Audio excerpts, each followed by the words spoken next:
Jessica? The call came just as I had settled down at a table in the concession area of the cinema. The familiar voice that suddenly came from behind made my heart jump. I was taken aback. I mean, I had just been thinking about him. Strange to run into you here. Wait, are you alone? Of course you are. Who would want to see a movie with an old hag like you? But isn't it a bit embarrassing to go to the movies by yourself? I guess when you get old, you stop being embarrassed about anything, huh? Well done. Well done to you. You haven't changed a bit, I muttered in my mind. He's still the same emotionally abusive man he was when we were dating. But I was somewhat relieved to find that he was alone. It would have been harder to take if he was with that girl, and they both mocked me. But then... Well, look who it is. Hey, sis. Here she comes. Yep, that's her. My younger sister, Emily. Oh, Emily! Yeah, I ran into her just now. The face he made when talking to me changed drastically when he started talking to her, a smug grin creeping over his face. Then he compared Emily and me, sighing dramatically. I still can't believe you two are sisters. One's an old hag, the other is a young and beautiful woman. Age doesn't have anything to do with genes, idiot, I thought, but didn't say it out loud. I ignored him and turned my face away. Emily is a 28-year-old office worker, 12 years younger than me, who just turned 40. My youngest sister of 3. She's young and glamorous. She was popular among men and was dating an incredibly handsome man who was a year older than her. But then, out of nowhere, she began seducing my ex-boyfriend, Ethan. Ethan, who was easily smitten by a young and beautiful woman, fell for her hard. And just like that, despite being on the verge of getting married, I was dumped. But to be honest, I was also somewhat relieved. From that time, there were already signs of emotional abuse. You're so damn ugly. Whenever Ethan saw a beautiful female celebrity on TV, he would compare me to her and dish out derogatory comments. He would use words like ugly, old hag, or fat. He had no filter. However, his lack of vocabulary, despite his tendency to spew insult, was so characteristic of him. Looking back now, he was a verbally abusive jerk with a poor vocabulary. When we first started dating, he was 2 years younger, so he occasionally called me an old lady. But he was usually kind and would say things like, "Jessica, you're the only one for me," or "I want to make you happy." So I thought that the occasional harsh words were his way of expressing affection, in his own twisted way. How naive I was. About 6 months later, when old lady turned into old hag, I finally began to question his attitude. Hey, could you please stop calling me an old hag? I mustered up the courage to confront him shortly after he proposed to me. I thought it would be best to voice my concerns before we started living together. However, Ethan didn't understand my feelings at all. Huh? Why? Just the truth, isn't it? That's not the point. Nobody wants to be called an old hag. Common sense. He closed his eyes with an uncomfortable look and scratched his head irritably. Geez, what a pain. It's only a pain because you're being so rude. So it's my fault now. You're the one who proposed to me, remember? We're supposed to spend the rest of our lives together, right? But with this, I can't handle it. If you can't handle it, then you shouldn't have said yes. But you said yes, so don't complain. With that, he turned his back and left the room. From then on, we had similar conversations, over and over again.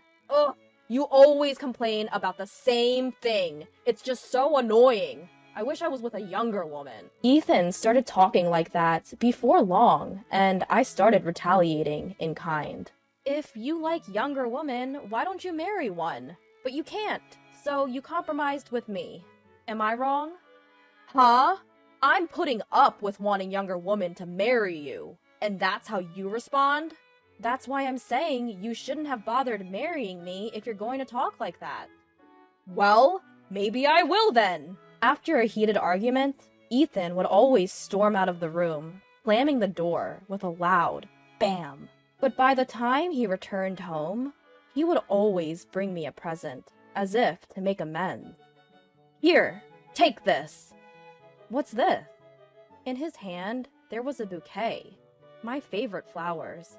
"Sure, younger girls are cute, but if I were to marry, I'd choose a mature woman like you. I only want to live with you." When he said such words, the resolution in my heart to never forgive him would immediately unravel, and things would always return to the way they were. But everything changed when Emily, my little sister, began to make eyes at him. Even when Ethan and I fought, he stopped bringing presents. He would call me an old hag and ugly. I would retaliate, and we would end up fighting, with him storming out of the room. At first, he would return home sulking, and we would eat dinner together. But gradually, he started staying out more, and before I knew it, it became normal for me to spend the nights alone after a fight. And then, one day, just before our supposed marriage, Ethan broke up with me to marry Emily. "Sis, I'm really sorry."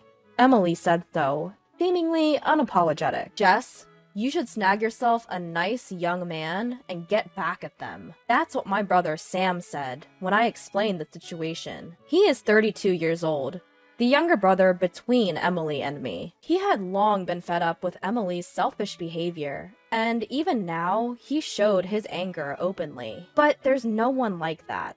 It's impossible. "Don't worry, there's a good guy at my work. I'll introduce you. You just need to pretend to date him." "But won't that be a bother for him?" "Not at all. He'll be more than willing." "Why?" Sam grinned. "You'll understand in time. Plus, he's not just any man. He's the kind of guy who can punish not only Ethan, but Emily as well." I had no idea what he meant. Was he saying this man was exceptional? But why would such a person agree to pretend to be my boyfriend? Full of questions, I agreed to meet this man. He introduced himself as Jordan. Young, handsome, and to top it off, a sweet voice. Sam's words were on point. No, he was even more than a good guy. But something surprised me even more. He was the super handsome guy Emily dated before she took Ethan away from me. "I'm sorry. That must have surprised you." "Yeah, but why?" As I asked, my imagination ran wild, and I felt as if I had already understood. Perhaps he also wanted to knock Emily off her high horse, I assumed. "Jordan," he looked down, seemingly hesitant to answer. "That's because I can't say no to Sam." "Got it. Anyway, thanks. No problem." And so, our pseudo-couple operation between Jordan and me kicked off. To get to know each other, we started meeting every now and then. From what he told me, he met Emily through Sam's introduction as well. It seems they went on several dates, but he couldn't get along with Emily, who likes to show off, so he broke up with her. I initially suspected their breakup was because Emily started to seduce Ethan, so this revelation was a bit surprising. But that wouldn't explain why he agreed to play the boyfriend role in our operation. What could this man be thinking? I pondered. But my time with him was calm and comforting regardless. Unlike Ethan, he never belittled me. About a week ago, he suggested, "Let's go watch a movie together next time." Today was a day off for both of us, so we came to the movie theater. As Jordan went to get some drinks, I sat on a chair, waiting. Just when I was thinking about how we're going to knock Ethan and Emily off their pedestals, that's exactly when I was approached by them. Ethan looked at me and said, "Ugly, old," and laughed joyously.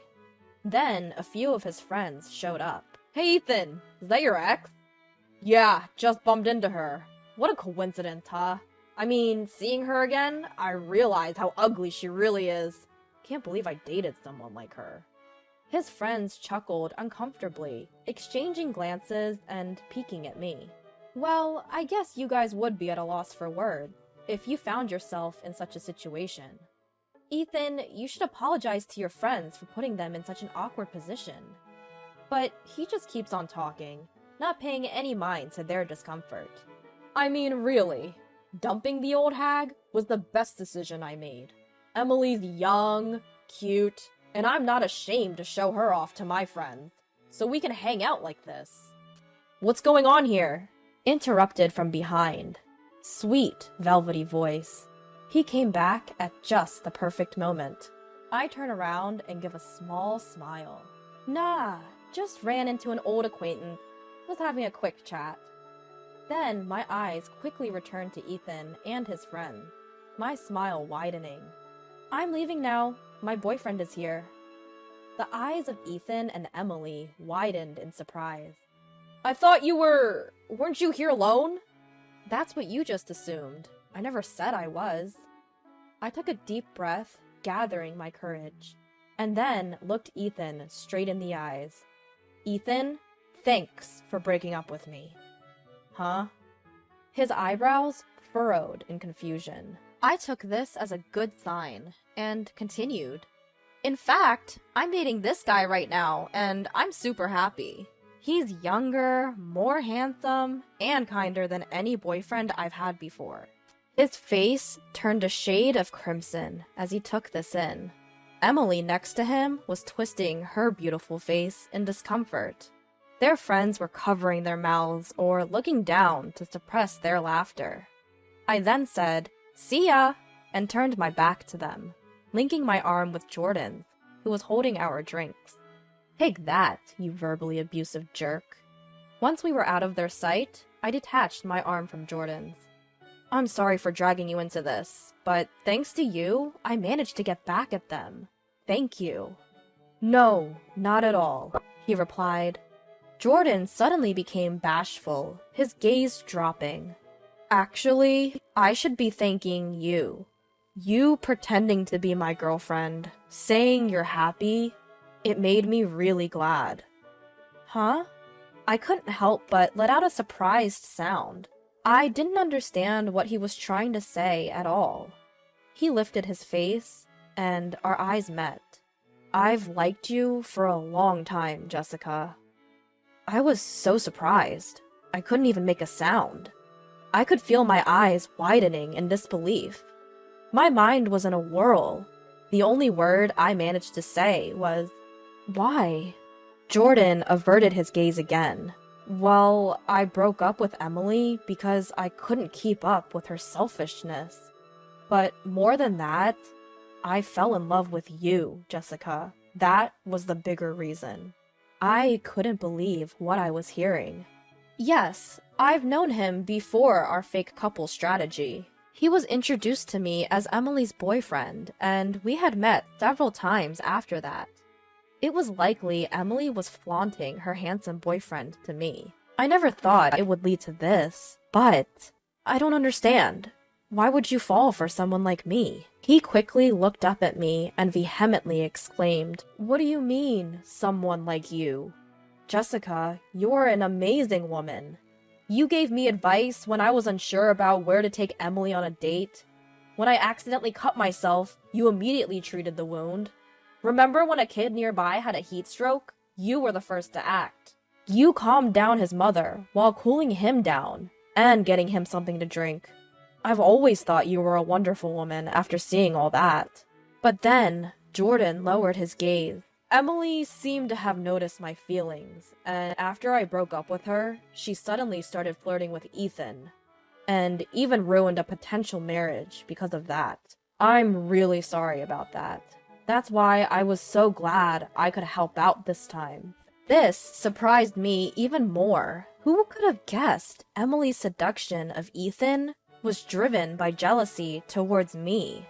She was young, beautiful, and most of her life seemed like she was in the middle of a popularity peak. Yet, as I thought about it, maybe that's why she was so envious of me. Her pride, believing herself to be more attractive, was deeply wounded. From what I heard later, it seems that Jordan had been asking Sam for advice on various matters. It was Sam who suggested that it would be better to break up with Emily. And just as they were considering how to approach me, I just so happened to go and tell Sam about Ethan and Emily. For them, that must have been a golden opportunity. Afterwards, the relationship between Ethan and Emily deteriorated rapidly. Emily, out of spite towards me, got closer to Ethan. No wonder she is on the road to unhappiness, since she even married the abusive man because of such a thing.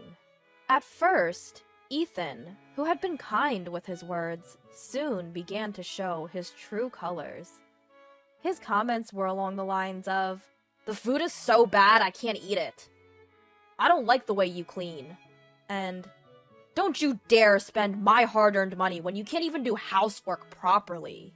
Fully embodying the abusive husband, and Emily frequently called our parents home in tears. But of course, our parents know that she stole Ethan from me when we were about to get married. Every time she calls, they seem to scold her, saying it's her own fault. Emily, at her wit's end, appears to have started an affair, and I've seen her a few times walking arm in arm, looking friendly with a man much younger than Ethan. Ethan seems to be bitterly embarrassed and laughed at behind his back after making a fool of himself in front of his friends at that cinema incident. It feels like that's being twisted in a strange way and projected onto Emily. She is probably having an affair in retaliation to her husband's abuse, and even showing off her affair by going out with her lover in public. The ex-girlfriend who was dumped by you horribly is dating a much younger hunk, and your wife is cheating on you. What a pathetic man.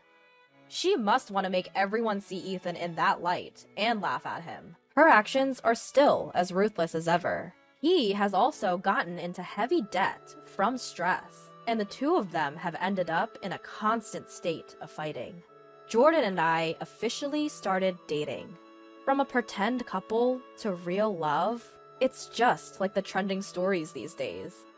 He is still kind and sincere, and he not only pays attention to my looks, but also appreciates the good in my personality. As for my looks, he even tells me, "Jessica, you're beautiful." According to him, I have beautiful eyes, a cute smile, and I'm a fashionable adult woman who knows the hairstyles and clothes that suit me. His compliments might be a bit much, but his words have helped me regain the confidence that was stolen from me by Ethan. He even proposed to me a while ago, and we're currently preparing for our wedding. Of course, we will invite Ethan and Emily to the ceremony. They're family after all, and there's no helping it. I figure, why not let them have a good taste of regret, awkwardness, and unbearable embarrassment while we're at it?